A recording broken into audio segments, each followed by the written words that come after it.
From when the Cutlass first went flyby, because I was still a backer then, so I want to say it was mid to late 2014 to where we're at now at the end of 2017, the technology to create the ships and to deliver things has just continued to improve. One of the biggest changes alone was the update to physical-based rendering, which gave us the much cooler looking damage shaders that you see on a lot of our ships now. And so getting the Cutlass up to line with that, this was just part of that same process, but now we were able to take the chance and really look at the ship and say, okay, what aren't we happy with? What may not have fired off exactly how we wanted it to? What's not living up to potential with this ship? And really, drill down on those issues and find the best possible solution. And so for the Cutlass, that basically ended up going from one ship to two ships, where some of the aspects that we weren't going to keep in the Cutlass, we moved over to the Buccaneer. But then we were able to really double down on what the Cutlass did. So before it had a pair of missile racks, now it's got 6. Those 6 missile racks are all larger size than they were before. We gave it an additional gun. We gave it a lot more just size and mass, so it really feels like a durable ship that can go pick a fight if it needs to, or run from a fight if it needs to. Cutlass had one go around. Since that time, we've had a lot more systems come online. A lot of really important systems. The old Cutlass was made pre new damage system. The old Cutlass was made before item 2.0. It was made before smart normals, which is a modeling term that we use that helps us make ships higher res, more detail, with using less geometries. I think we had new animation states, interactive elements, and overall the ship wasn't fitting certain metrics that animation needs and the game needs to be proper for the ship. So for what we pared down on the old Cutlass was more some of the descriptions that it had, where it was like a serious fighter craft competitor. And that was one of its biggest contentions, where how do you take something that is supposed to be a meaningful threat to raid and pillage a cargo carrying ship, but then also say, well, it's supposed to be able to go and fight a Super Hornet. It's supposed to be able to go and fight a Saber. Unfortunately, a lot of those things don't really line up when you have to start, planning things out for long term, making sure you have a sensible balance to things. And so a lot of that ended up into the Buccaneer, where that ship was made, okay, this thing is from the ground up, it's made to be a competitor to the Super Hornet, it's made to be a competitor to the Saber, but in a different aspect. And that way we were still able to retain a lot of that intention that, hey, Drake has a ship out there that can, it can kick the ass of other fighters just as well, but without putting all of that burden just onto the Cutlass itself, and letting the Cutlass really shine as this militia raiding support ship that can just fly in, beat someone up, take some cargo, drop some troops off, get in, get out, do its job. The biggest challenges that we faced when we were doing this rework is really picking and choosing what about the old Cutlass that we liked and wanted to reinforce with the rework, and the different aspects that we weren't happy with, either in its implementation or what it had initially been built to do. So it's a smidge bit bigger. It's a lot more aggressive looking. The older version was a lot more thin at the joints.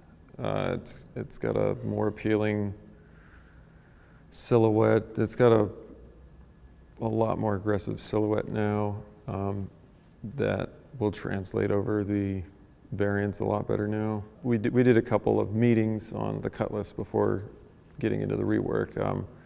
Actually got on the forums on a couple of different spots and was just reading through what the Cutlass fans had to say about the Cutlass, and just started taking things, and a lot of common things kept coming up over and over again. So I let that influence me too.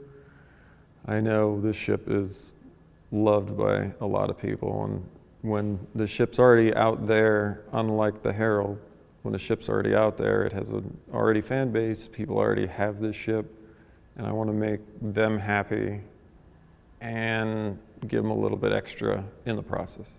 Stuff that came up in the forums was those little swivel thrusters on the side. We're definitely like people were making jokes about that, like it's garbage, rotating garbage cans. A lot of great suggestions, like about weaponry, about the cockpit.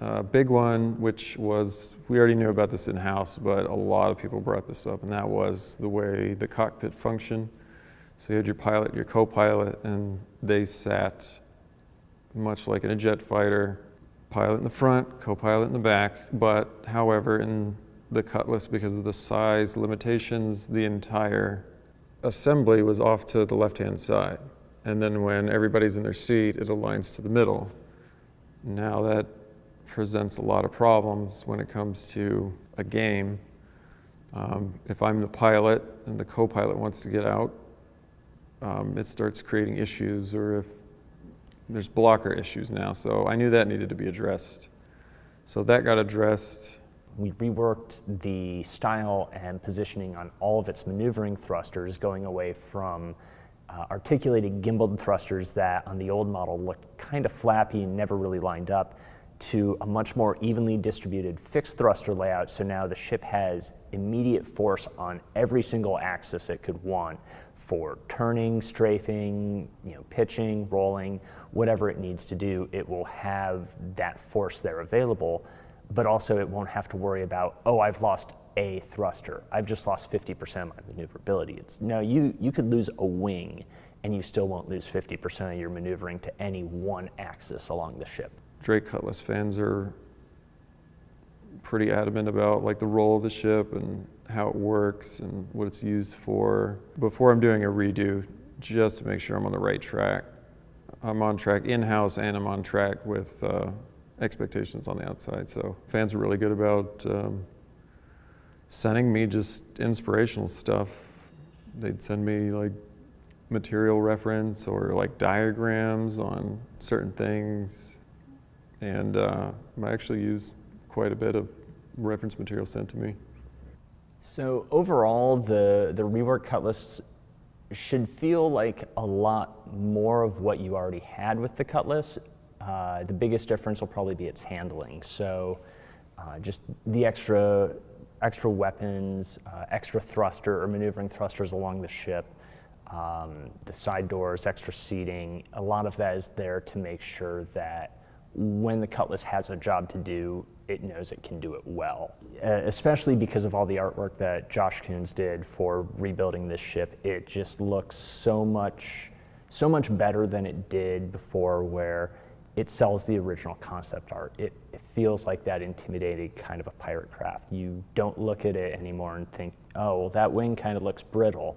That landing gear doesn't look stable. It's like, no, this thing is built to take some hits, to take some punishment, and it just sells itself almost in terms of its visual and design. So I'm really excited to get that out there and also see just how it starts to shake things up with our other ships, to see how freelancer pilots are now going to be contending with this Cutlass, where, hey, here's a lot more missiles coming at you from this threat before, how Constellation pilots, Retaliator pilots, how anyone who enjoys a different, larger scale ship is now going to have to react and contend with, well, here's something with a lot more teeth on it.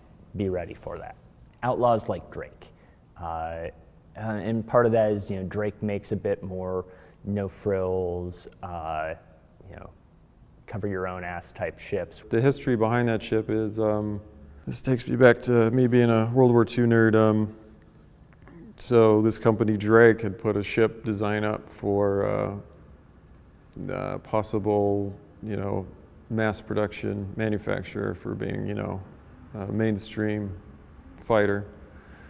But it didn't do so well on the tests, so it still got made anyway, and some nefarious entities acquired it, knowing what it could do. So it's favored as being a bad guy ship, but also some other entities like police and search rescue also picked it up. It's where you get the blue and the red variants from. So it's kind of like a jack of all trades type ship, and I kept that in mind. So now that we have the planet stuff out, we had to switch. This is another system that wasn't in there. It's the actual suspension systems that we put on the ships now, where if you land on an uneven surface on a planet, now the ship will actually land and it will actually sit correctly. So now we have a bigger back ramp, which has to adhere to that rule too, the suspension rule. That's a new feature. That one came up on the forums a lot. As far as entrance and exit, they wanted it bigger. For cargo, I think this got thrown out there a few times, but it was like, can we have a bike in there? And I just kind of put it in there. The metrics were good. So yeah, totally possible. A lot more cargo space now. You got the 2 sliding doors as a new addition onto the Cutlass Black.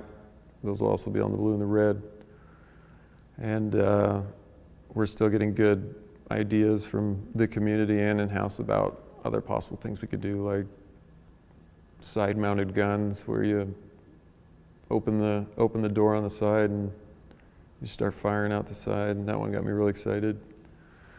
The cockpit now, the canopy, you can jettison the canopy.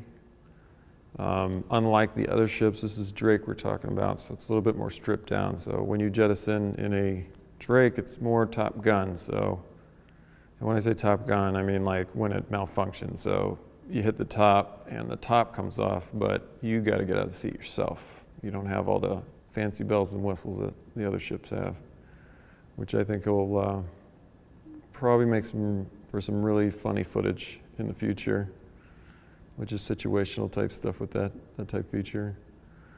Living quarters, you've got sections of the ship now for the Cutlass. You've got the cockpit, you've got the living quarters, and then it's sectioned off from the business part, which, depending on your variant, is either cargo storage, stealing stuff, rescuing people, apprehending people. So you've got it makes more sense in terms of structural, the way the ship would be laid out, instead of just one big long room and then a cockpit.